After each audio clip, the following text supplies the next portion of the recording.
frères et sœurs en Christ, préparez-vous à une révélation qui frappe au cœur même de notre foi. Le pape François, chef spirituel de millions de personnes, a délivré un message si profond et urgent qu'il exige toute notre attention. Dans ses dernières paroles, il a lancé un avertissement d'une telle importance que nous ne pouvons plus nous permettre de fermer les yeux sur les signes qui se déroulent devant nous. Des murmures circulent parmi les fidèles, un sentiment croissant de malaise, selon lequel l'Antéchrist est déjà parmi nous, attendant dans l'ombre, et que le temps prophétisé dans les Écritures sacrées pourrait bientôt arriver. Alors que nous nous trouvons au seuil de 2025, une année imprégnée de prophéties et de significations divines, le pape François nous a appelés à l'action. Il nous exhorte à exploiter le pouvoir de la prière, à rester vigilants et à placer notre confiance inébranlable en Dieu. C'est une période sans précédent, une période où nous devons rester fermes dans notre foi et nos convictions. La question qui résonne dans de nombreux esprits est la suivante: quel rôle joue Jared Kushner dans ce mystère qui se dévoile? Est-il lié d'une manière ou d'une autre à la prophétie qui a été transmise à travers les âges? Serait-ce vraiment le moment dont on nous a prévenus depuis des siècles? Le temps de la contemplation est révolu, le temps de l'action est venu. Nous sommes appelés à nous unir dans la foi, à diffuser le message de paix et à partager ces avertissements avec tous ceux qui veulent bien nous écouter. Prenez un moment pour aimer et vous abonner à cette chaîne, et aider à diffuser la vérité aux quatre coins du monde. Le pape François, une figure universellement respectée dans le monde entier, n'est pas seulement un défenseur des enseignements chrétiens traditionnels, mais aussi un guide profondément perspicace sur certains des mystères les plus profonds et les plus difficiles de notre foi. Avec un discernement spirituel aigu, il a récemment sonné l'alarme concernant l'Antéchrist, révélant un message effrayant: l'Antéchrist est déjà apparu, se glissant tranquillement dans la structure de notre monde, attendant le moment fixé pour se révéler pleinement. L'avertissement est clair, nous sommes au milieu d'une période historique. Au milieu de ces temps troublés, un nom semble être étroitement lié au mystère: Jared Kushner. Né en 1981, Kushner est loin d'être un homme d'affaires ou un investisseur ordinaire. En tant que gendre de l'ancien président américain Donald Trump et conseiller principal de son administration, Kushner a eu une influence considérable sur la politique étrangère américaine, en particulier au Moyen-Orient. Il a joué un rôle central dans la négociation des accords d'Abraham, un accord de paix historique qui a vu Israël et plusieurs pays arabes établir des relations diplomatiques officielles. En apparence, ces actions semblaient refléter une nouvelle ère de diplomatie et de bonne volonté ou des réalisations qui ont été saluées comme des pas vers la paix. Pourtant, sous la surface, des questions troublantes persistent, des questions qui ont amené beaucoup de gens à se demander si les actions de Kushner ne font pas partie d'un plan divin bien plus vaste et plus inquiétant. Alors que nous observons les bouleversements et le chaos qui sévissent dans le monde d'aujourd'hui, le nom de Jared Kushner émerge de plus en plus de l'ombre. Le pape François, qui prône toujours le discernement spirituel, nous rappelle souvent l'importance d'être vigilant pour reconnaître les signes du bien et du mal dans notre monde. Il enseigne que la bataille entre ces deux forces est omniprésente et jamais plus cruciale qu'en ces temps-ci. Bien que le pape François ne manque jamais d'aborder des questions telles que la justice sociale, la responsabilité environnementale et la compassion, il a également, à plusieurs reprises, souligné un mystère plus profond et plus profond, celui qui relie la prophétie biblique au monde d'aujourd'hui. Le pape a notamment fait allusion à la venue des 10 rois, prédite dans les Écritures, et à l'arrivée terrifiante de l'Antéchrist, un personnage dont l'influence sera à la fois profonde et catastrophique. Nous vivons un moment d'une importance sans précédent, et l'appel à rester ferme dans notre foi n'a jamais été aussi urgent. Les signes sont devant nous, et comme le pape François l'a clairement indiqué, nous devons les écouter avec un cœur ouvert, les yeux écarquillés de vigilance et l'âme ancrée dans la confiance inébranlable que Dieu est avec nous à travers tout cela. Restons vigilants, priants et déterminés à avancer, car le temps du jugement pourrait être plus proche que nous ne le pensons. Un sentiment croissant de malaise entoure l'idée que la fin des temps pourrait arriver plus tôt que beaucoup ne le pensent. Jared Kushner, avec sa présence influente sur la scène mondiale, pourrait-il être un héros improbable de l'arrivée imminente du malin?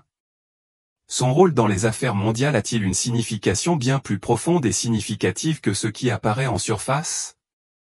Pour les chrétiens fervents, ces questions ne sont pas prises à la légère, elles suscitent un profond sentiment d'inquiétude et d'anticipation. l'un des aspects les plus troublants de la carrière de Kushner, et qui alimente d'intenses spéculations, est son achat en 2007 du tristement célèbre immeuble 666 Fifth Avenue à New York, une transaction évaluée à 1,8 milliard de dollars.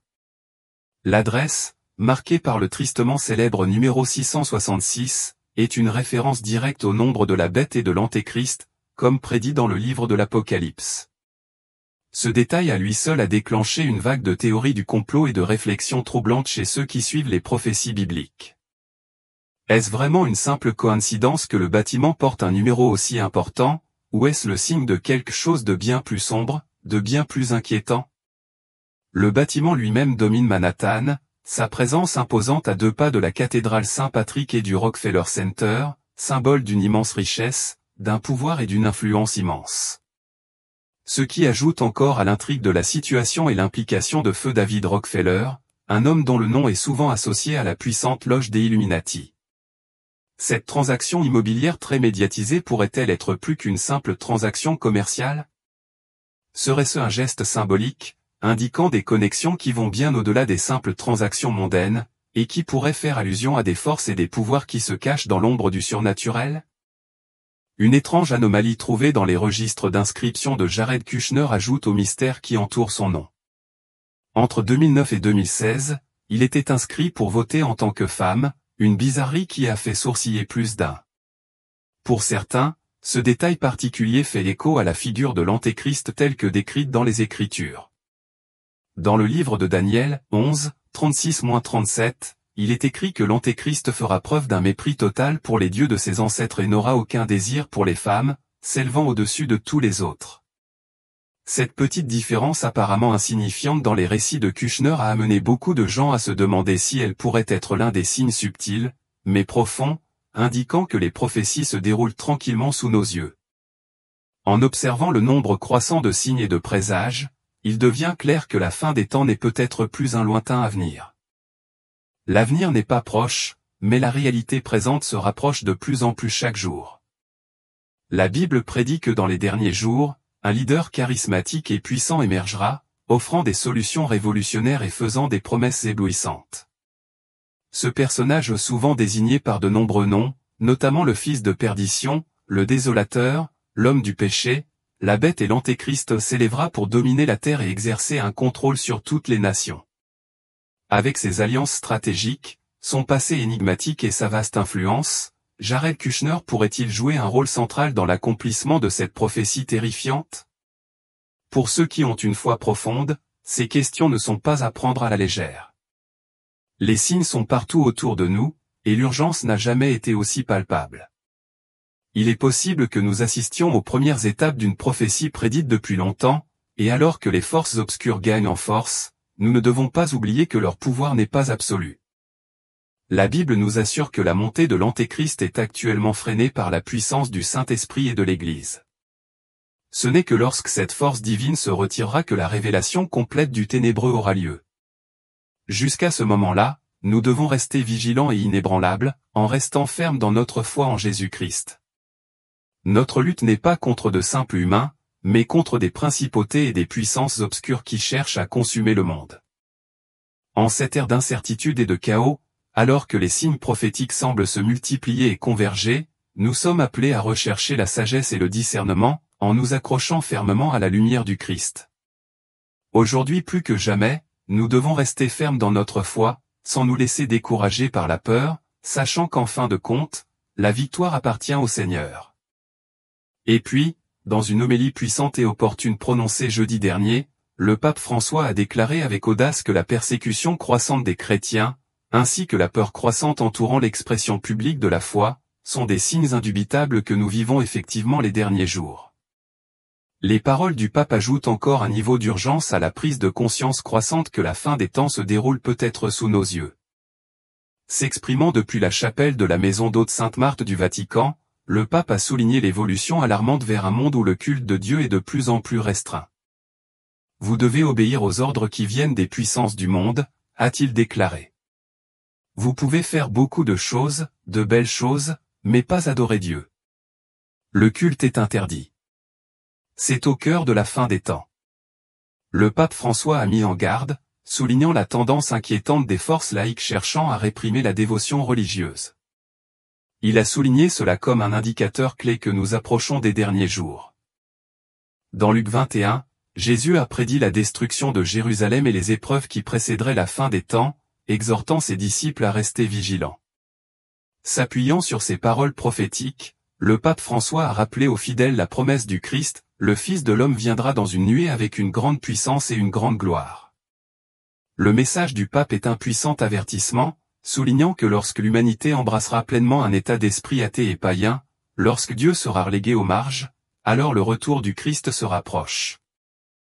La réflexion du pape sur ce passage n'est pas seulement un avertissement, c'est aussi un appel à l'action, exhortant les croyants à rester fermes dans leur foi au milieu du chaos du monde. Alors que nous nous éloignons de Dieu, les signes de la fin des temps deviennent plus apparents, nous rappelant que nous devons être vigilants. Ces temps nous poussent à regarder vers l'intérieur, à évaluer l'état de notre cœur et à renouveler notre dévotion au Christ. Le jour du Seigneur approche et, en tant que croyants, nous devons nous préparer spirituellement, en nous tenant fermement aux promesses de l'Évangile. Les paroles du pape François résonnent comme un appel clair, nous invitant à nous détourner des distractions du monde et à nous concentrer sur le royaume de Dieu. Alors que le pape parle avec urgence, de nombreuses autres personnes à travers l'histoire ont également réfléchi à la figure inquiétante de l'Antéchrist, un être prédit dans les Écritures dont l'ascension marque l'aboutissement du mal dans le monde.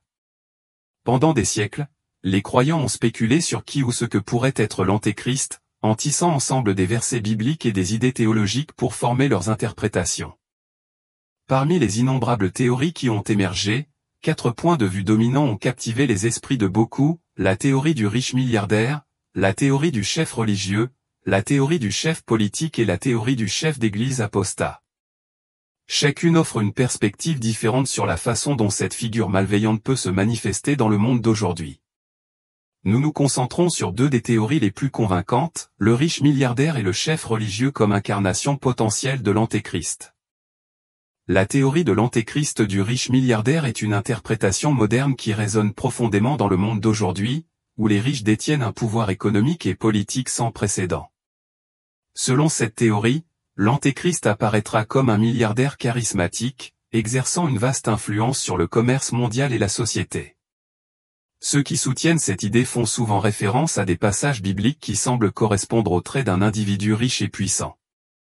Apocalypse 13, 16-18, par exemple, décrit l'Antéchrist obligeant tous les gens riches et pauvres, libres et esclaves à recevoir une marque sur leur main droite ou leur front. Sans cette marque, personne ne pourrait acheter ou vendre, ce qui suggère que l'Antéchrist contrôlera les systèmes économiques mondiaux. Le passage se termine par le nombre énigmatique 666, souvent associé à la richesse et à la domination matérielle. Pour de nombreux croyants, ce passage évoque les craintes d'un système économique dominé par quelques individus puissants, un système dans lequel une seule figure pourrait imposer un tel contrôle. Avec les préoccupations modernes concernant les disparités de richesse et le pouvoir monopolistique, l'idée que l'Antéchrist puisse émerger des rangs des super riches résonne fortement. La marque de la bête dans cette vision est considérée comme une forme de régulation économique imposée par un dirigeant riche qui utilise ses ressources pour manipuler le commerce mondial à ses propres fins. Cependant, la théorie de l'Antéchrist du chef religieux présente une vision différente mais tout aussi inquiétante. Selon cette vision, l'Antéchrist surgira des cercles religieux, se faisant peut-être même passer pour un sauveur ou un prophète. Cette figure tromperait beaucoup de gens, les égarerait avec de faux enseignements et des miracles, tout en travaillant secrètement à saper la foi de l'intérieur. Cette théorie s'appuie sur des passages comme Matthieu 24h24, où Jésus met en garde contre les faux Christ et les faux prophètes qui accompliront de grands signes pour tromper même les élus. Les 2 théories mettent l'accent sur la nature séduisante de l'Antéchrist, un personnage qui charmera le monde, en offrant des solutions et la paix, mais qui finira par éloigner l'humanité de Dieu. Bien que ces interprétations puissent être spéculatives, elles nous rappellent la bataille spirituelle qui fait rage sous la surface des événements du monde. Comme le pape François l'a exhorté, nous devons rester enracinés dans la foi, en gardant toujours à l'esprit que les forces des ténèbres cherchent à nous éloigner du Christ. Que l'Antéchrist se présente sous la forme d'un riche milliardaire, d'une puissante figure religieuse ou de quelqu'un d'autre, le message est clair, la fin des temps approche et les fidèles doivent être préparés.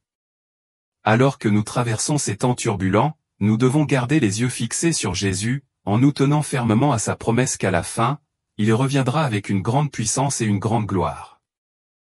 Un chef religieux charismatique qui s'exalte au-dessus de tous les autres et corrompt la foi de l'intérieur, profondément enraciné dans l'eschatologie chrétienne. Cette théorie s'appuie sur des passages comme 2 Thessaloniciens 2, 3-4, où l'apôtre Paul met en garde contre l'homme d'iniquité qui s'assiera dans le temple de Dieu, se proclamant Dieu. Ce personnage, interprété par certains comme l'Antéchrist, exerce une influence spirituelle pour tromper les croyants et les égarer. Cette théorie soulève des questions troublantes. La personne qui prétend guider les fidèles pourrait-elle être celle qui les mène à la destruction? Elle nous rappelle profondément que même au sein de l'Église, les ténèbres peuvent prendre racine. La confiance et la dévotion peuvent être manipulées, les enseignements sacrés déformés pour servir le programme sinistre de l'Antéchrist. Pour beaucoup, cette idée suscite une réflexion sur la nature de la tromperie et l'importance de la vigilance pour préserver la vraie foi. Le lien dans cette histoire est pertinent. Je fais référence au fait que l'achat par Jared Kushner du 666 Fifth Avenue pourrait être une coïncidence. L'immeuble est situé dans un emplacement privilégié à New York et constitue un actif commercial recherché, il est donc logique qu'un homme d'affaires comme Kushner s'y intéresse. Cependant, d'autres événements dans la vie et la carrière de Kushner continuent de susciter le scepticisme. Certains ont suggéré que les liens étroits de Kushner avec les États arabes et Israël pourraient faire partie d'un plan plus vaste visant à créer une fausse paix avant qu'une crise plus importante ne survienne, quelque chose souvent lié aux prophéties sur l'Antéchrist. De plus, l'implication de Kushner dans des projets technologiques de pointe et ses efforts pour réformer le système d'immigration américain sont également perçus par certains comme des moyens par lesquels un Antéchrist pourrait utiliser la technologie et le pouvoir pour contrôler l'humanité à la fin des temps. L'apôtre Jean nous met en garde dans 1 Jean 2h22 contre la montée des antéchrists, les décrivant comme ceux qui nient que Jésus est le Christ. Bien que ces versets ne désignent pas directement une seule figure définitive, ils aident à brosser un tableau plus large des antéchrists. Ils font allusion à la possibilité d'un individu charismatique qui éloigne les gens de la vraie foi. Cet avertissement résonne profondément avec le discours de Jésus-Christ sur la fin des temps dans Matthieu 24, où il parle de faux prophètes qui accompliront de grands signes et prodiges, trompant même les élus si possible. Cela peut être compris comme un avertissement à tous les croyants, méfiez-vous des dirigeants charismatiques qui peuvent tromper par le charisme religieux, jetant les bases pour qu'un antéchrist puisse tromper beaucoup de gens. L'idée de l'antéchrist en tant que chef spirituel s'entremêle souvent avec des discussions plus larges sur la fin des temps, la seconde venue du Christ et l'accomplissement des prophéties bibliques. Pendant des siècles, les théologiens ont débattu de ces passages, chacun offrant un aperçu unique du riche récit eschatologique qui se cache au sein du christianisme. La théorie selon laquelle l'antéchrist pourrait émerger en tant que leader politique a également du poids dans la pensée chrétienne moderne. Beaucoup spéculent qu'un tel leader pourrait s'engager dans une diplomatie interreligieuse, présentant une fausse unité tout en érodant subtilement les croyances chrétiennes fondamentales. Cela fait écho aux avertissements répétés de la Bible sur les faux prophètes et les trompeurs capables d'induire en erreur les masses. Tout au long de l'histoire, de nombreuses personnalités ont été qualifiées d'antéchristes potentiels, souvent liés au pouvoir politique. Du pape Innocent III à l'époque médiévale aux personnalités modernes comme Napoléon Bonaparte et Adolf Hitler, ces individus étaient considérés comme incarnant la force destructrice de l'antéchrist.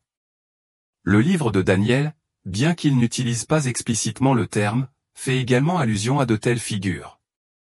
Le chapitre 8 présente la vision d'un leader politique, féroce et rusé, qui accède au pouvoir avec une force destructrice.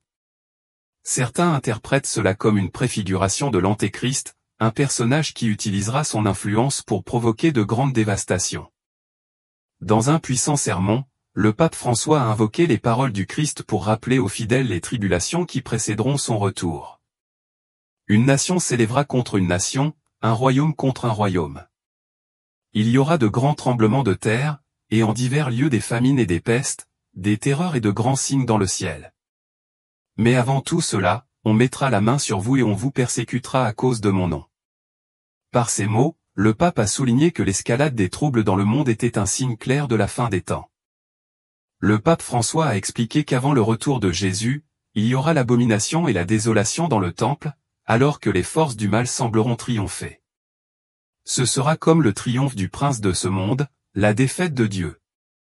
Il a averti que cette abomination n'est pas seulement un événement physique mais une agression spirituelle, où les pouvoirs du monde cherchent à réduire la religion à une simple affaire privée, une tentative de détruire Dieu.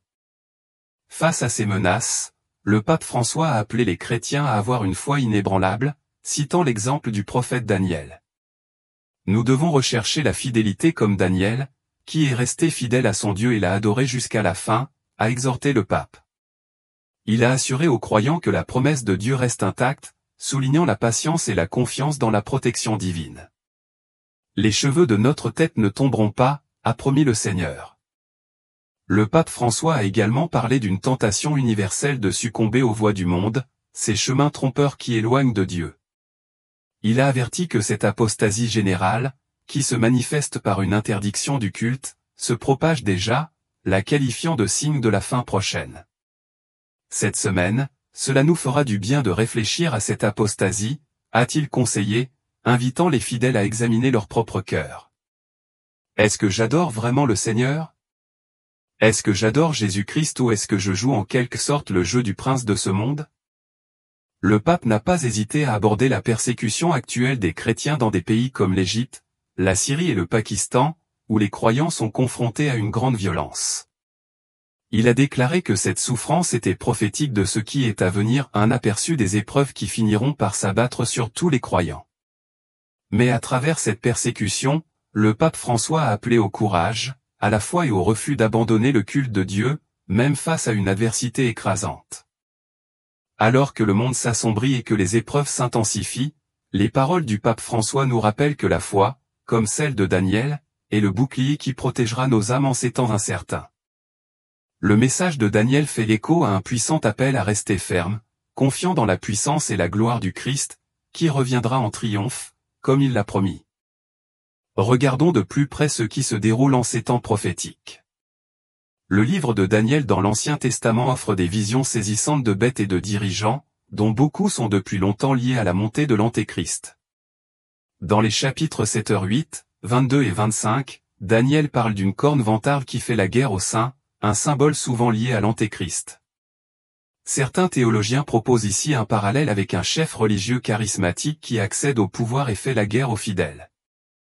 Plus tard, au chapitre 11, Daniel prédit un roi qui s'élève au-dessus de tous les dieux, prononçant des choses étonnantes contre le Dieu des dieux.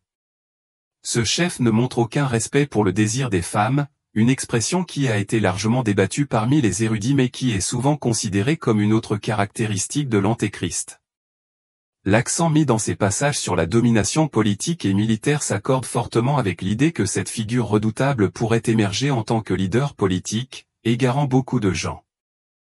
La tromperie dans sa première lettre à Timothée, où il dit que dans les derniers temps certains abandonneront la foi et suivront des esprits trompeurs et des doctrines de démons. Bien que Paul ne mentionne pas explicitement l'Antéchrist, ces paroles contribuent au thème plus large de la tromperie spirituelle, l'une des caractéristiques du règne de l'Antéchrist. Cette tromperie, suggère Paul, éloignera de nombreux croyants de la vérité, ouvrant la voie à une figure politique qui égarera les gens sous le couvert de la vérité et du leadership. Parmi les innombrables théories entourant l'identité de l'Antéchrist, un concept particulièrement frappant suggère que cette figure malveillante pourrait émerger non pas de l'extérieur de l'Église, mais de l'intérieur même de ses murs. Dans son sermon sur la montagne, Jésus a lancé un avertissement sévère contre les faux prophètes qui, bien qu'apparemment innocents, sont en fait des « loups voraces » déguisés. Cette puissante image suggère que l'Antéchrist pourrait ne pas apparaître comme un ennemi déclaré, mais plutôt comme un personnage trompeur, se faisant passer pour un chef des fidèles. Cela concorde avec l'avertissement du Christ dans le discours du mont des Oliviers, où il parle de faux prophètes qui surgiront à la fin des temps, égarant beaucoup de gens. Ces prophéties ont donné naissance à l'idée d'un chef d'église apostat ou quelqu'un qui semblait autrefois dévoué au Christ mais qui, avec le temps, trahit l'église de l'intérieur. En utilisant sa position d'influence, cet individu pourrait manipuler les fidèles, les conduisant finalement vers la destruction. L'apôtre Pierre, dans ses épîtres, a développé ce thème en mettant en garde l'Église primitive contre les faux docteurs qui introduisaient secrètement des hérésies destructrices. Ces docteurs, prévenaient-ils, pourraient même aller jusqu'à renier le Seigneur même qui les a rachetés. La gravité de ces avertissements dresse un tableau effrayant de ce qui pourrait se produire, l'Antéchrist, non pas comme un ennemi étranger, mais comme un chef spirituel trompeur surgissant de l'intérieur même de l'Église. Il pourrait d'abord gagner la confiance des croyants, infiltrer lentement leur cœur et leur esprit, pour finalement se révéler comme une force politique et mondiale. Cette image de corruption interne souligne les graves dangers de la tromperie spirituelle et nous rappelle avec force qu'il faut rester vigilant, discernant et attentif, même dans les limites de nos propres communautés religieuses. Le concept de l'Antéchrist en tant que chef religieux égaré met en évidence les immenses dangers de la tromperie au sein de l'Église. Il s'agit d'un rappel solennel pour les chrétiens de rester profondément enracinés dans les enseignements du Christ, car tous ceux qui prétendent servir Dieu ne travaillent pas vraiment en son nom. L'avertissement de Jésus au sujet des faux prophètes est un appel à faire preuve de discernement et de fidélité, soulignant l'idée que la plus grande menace ne vient pas toujours de sources extérieures, mais de ceux qui voudraient nous tromper de l'intérieur. Dans cette mascarade cosmique, l'Antéchrist pourrait être parmi nous, se fondant dans le tissu de la société, se cachant à la vue de tous. Peut-être, même maintenant, cette figure sombre manipule-t-elle discrètement les événements mondiaux et les individus, faisant avancer un programme néfaste sous le couvert de la respectabilité et de la justice. Cela sert de puissant rappel de la bataille spirituelle en cours, exhortant les croyants à rester fermement ancrés dans leur foi, toujours vigilants et prêts pour le retour du Fils de l'homme. Si ce message résonne en vous, nous vous invitons à aimer cette vidéo, à partager vos réflexions sur les révélations du pape François dans les commentaires et à vous abonner pour plus d'informations sur ce voyage critique de la foi. Partagez ceci avec vos amis et votre famille, et ensemble, continuons à grandir dans la foi et la vigilance. Merci de nous avoir suivis, et que Dieu nous bénisse tous alors que nous traversons ces temps difficiles, en gardant les yeux fixés sur l'avenir brillant qu'il promet à ceux qui restent fidèles.